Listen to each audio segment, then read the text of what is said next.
ବୁଝିଲେ ଆଜ୍ଞା ହଁ ସେଇଥିରୁ ଜାଣିପାରୁଥିବେ ଏ ଦେଶରୁ ସେ ଦେଶ କେତେ ଯୁଗ ଆଗେଇଲାଣି ଜାଣିପାରୁଥିବେ।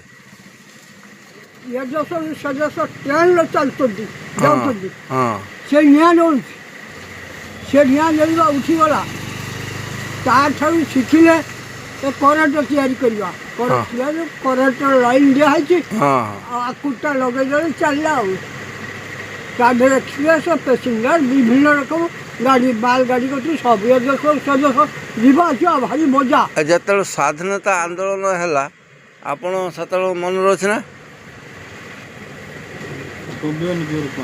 ସ୍ୱାଧୀନତା ଆନ୍ଦୋଳନ କଥା ମନେ ଅଛି ନା? ଭାରତ ଯେତେବେଳେ ସ୍ୱାଧୀନତା ପାଇଲା 1947 ମସିହା ସ୍ୱାଧୀନ ପାଇଲା ପରେ ତମେ କ'ଣ କରୁଥିଲ ସ୍ୱାଧୀନ ହେଲେ ତମେ ସେତେବେଳେ କ'ଣ କରୁଥିଲ? ସେତେବେଳକୁ 20 ବର୍ଷ ହେଇଛି 15 ବର୍ଷ ଦେଶ ପାଇଁ କିଛି କରିଛ ନା? ନା ତାପରେ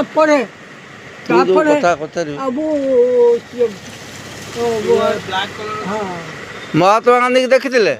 ମହାତ୍ମା ଗାନ୍ଧୀକି ଦେଖିଛ ନା? ମହାତ୍ମା ଗାନ୍ଧୀ କି ନଜର ଶିଳ୍ପୀ ଭାବେ ଯାଇଛି ଗାନ୍ଧୀ ପଡ଼ିଆକୁ ଆସିଲା ହଁ ଠିକ କଥା ବୁଝିଲ ସେ ଅଳ୍ପ ଥିଲେ କ'ଣ ହବ ସିଏ ବୁଢ଼ା ସବୁ କଟିଏ ଗଲା ଜାତି ଅଜାତି ମିଶାଇ ଦେଇଗଲା ସବୁ ଟୋଟାଲ ଛୁଆ ଅଛୁଆ କିଛି ରଖିଲା ହେଲେ କ'ଣ ସବୁ କାର୍ଯ୍ୟ ସମାଧାନ। ମହାତ୍ମା ଗାନ୍ଧୀ କଥା କିଛି ମାନିଛ ନା? ମହାତ୍ମା ଗାନ୍ଧୀ ତ ଶିକ୍ଷା ଦେଇଛି ଆଉ ମହାତ୍ମା ଗାନ୍ଧୀ କହିଥିଲେ ଅହିଂସା ପଥରେ ଚାଲିବ, ମିଥ୍ୟା କହିବନି, ଲୁଣ ଖାଇବନି, ଆଇଁଷ ଖାଇବନି, ସବୁ ମାନିଛ ତାକୁ? ସେ ସବୁ କ'ଣ ମାନୁଛନ୍ତି?